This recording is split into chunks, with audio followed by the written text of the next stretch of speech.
entire project, you can save your design and then select this big button in the top that reads Single Line Diagram.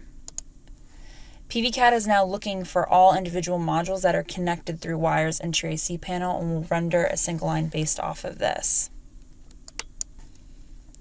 You'll see here that I have 5 strings of 10 and 4 strings of 10 respectively connected into my inverters, my AC panel, my meter, and my utility service. Once we get to this point, there's a few ways that we can continue to customize our single line diagram. First, we've added in visibility states into each of these blocks. For instance, if you want to use a optimizer, we can choose an optimizer, and now it knows that series connected DC optimizers.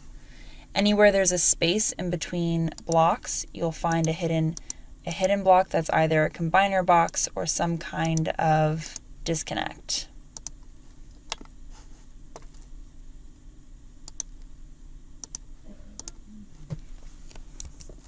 If you double click on any of the blocks, you'll find that all of the wire values are editable for one-off changes to your design.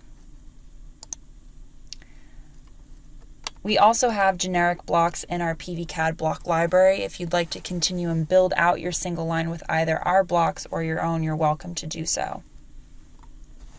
Additionally, when PVCAD generates a single line diagram, it also generates a calc sheet.